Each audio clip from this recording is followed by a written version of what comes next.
Dr. Agei Enoh Oben, you're a cardiologist in Wisconsin, USA. I imagine that, like most Americans, you are under a lot of stress right now, given the rising figures of the coronavirus. It may not be the situation, may not be as grave as it is elsewhere in your state, but I imagine the whole of America is feeling the pressure. Yes, exactly. This is a very stressful time all across the world, and especially here in the United States. We do have the highest number of cases so far. I think a lot of our hotspots are in the big cities, but we are seeing a rise in cases in smaller towns like my own in northern Wisconsin. So we are mainly in the phase of preparation for what we think will be a wave over the next couple of weeks that will hit our cities as well. Okay, if you were to explain this to the ordinary mommy or papa in the village, what would you tell them coronavirus is?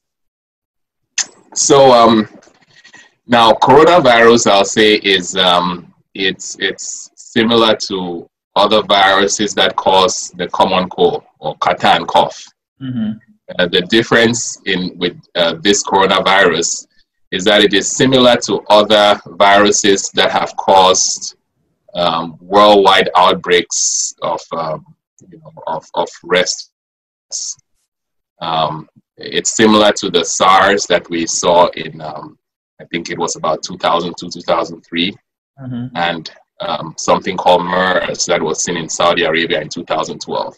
And the difference between this and the common cold is that this one is very infectious, so highly, highly infectious. And so it's, although there is more, how will I say, although it causes more mortality, the main thing is that it spreads very quickly and affects many more people. And so that's why you're seeing a lot more people dying from it. As a cardiologist, you certainly understand that patients with other conditions are more vulnerable to this than people who are otherwise healthy. Mm-hmm. How do you correlate or even handle people who already have a heart condition and who might be exposed to this? What is your advice to them? Well, so that's a very good question. I would say, like you mentioned, those who have other conditions such as heart conditions, diabetes, hypertension, they are more at risk of dying from this virus. And because there is no cure, the first thing I would say is to try to prevent as much as possible that you acquire this virus, because as of now, there is no cure. So to those who have heart conditions, I would say, stay home. Avoid gatherings, avoid going to family gatherings, currently, maybe even avoiding going to church, avoiding traveling until things die down. Avoid visiting people in the hospital, because the highest rate of transmissions occur in hospitals now, where other people have the disease. So, and if you are diagnosed with, or if you start to experience symptoms of, cough, I would say that it is if you have these conditions, I would say, if you start experiencing a worsening of your symptoms, I would seek medical attention sooner rather than later. You talked about not going to the hospital. As a doctor, you would agree with me that even medical personnel are very exposed to these disease. How do you distinguish if you're receiving a patient, at home, in the clinic? How do you manage to tell if you are not yourself exposed, or if this patient isn't already infected? That is a very good question, and we face this challenge every day. As we know, a large proportion of patients of people who carry this virus don't have any symptoms or have very mild symptoms, maybe just a little scratchy throat. And so it is very hard to tell in such patients whether they're carrying the virus or not. What we are doing as an organization at our hospital is, number one, we are limiting or we are canceling any non-emergent visits to the hospital. So all patients who are coming in for routine follow-ups for high blood pressure or diabetes, or who have elective, maybe, I don't know, a dental work procedure, routine health screening, all these are being moved out by a couple of months just to decrease the number of patients that you encounter.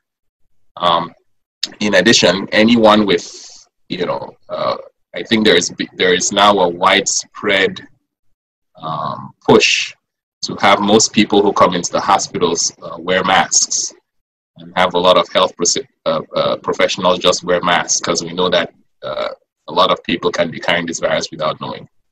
We are also trying to test, as more tests become available, we are now trying to test people with even fewer symptoms. Well, you are a Cameroonian by birth. Have you been watching keenly what is going on the continent in terms of response to COVID-19? What do you make of the decisions that African governments are taking and that Cameroon, for example, is taking?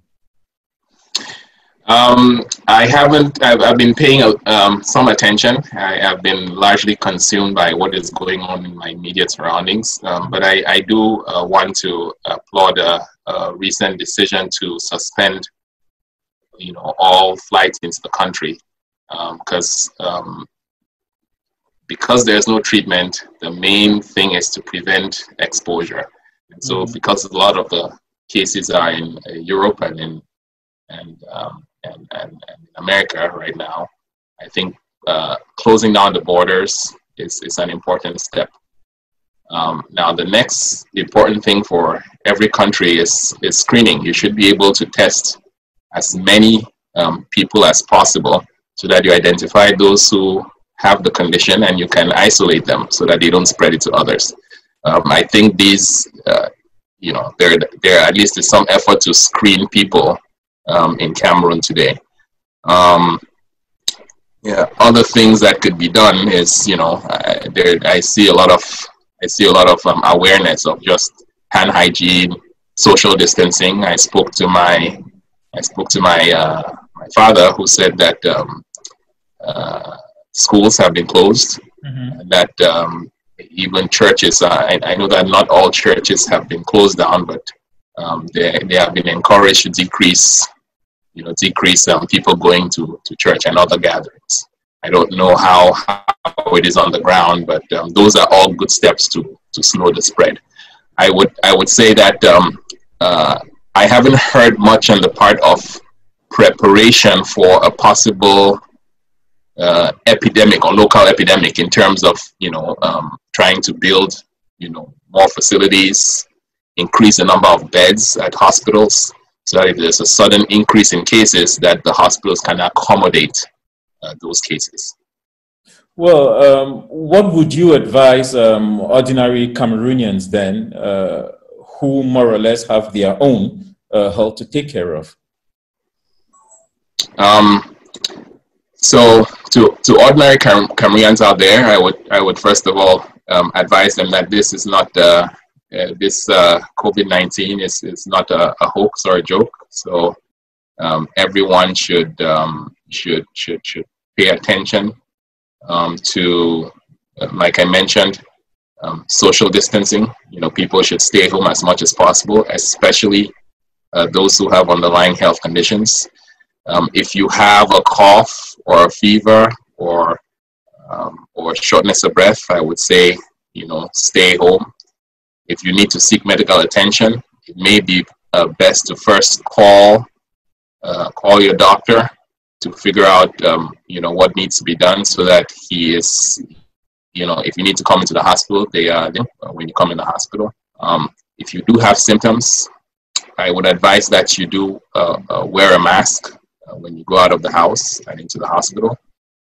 And for healthcare workers out in Cameroon, I would also advise that you take the most amount of precautions when you're dealing with these suspected patients who have COVID-19. Well, thank you very much, Dr. Agei, for your time. I know you have a very tight schedule. Thanks for taking off time, and do stay safe. We hope that the figures in Wisconsin don't go up. Thank you very much, Fonka Bernard, and thanks for having me.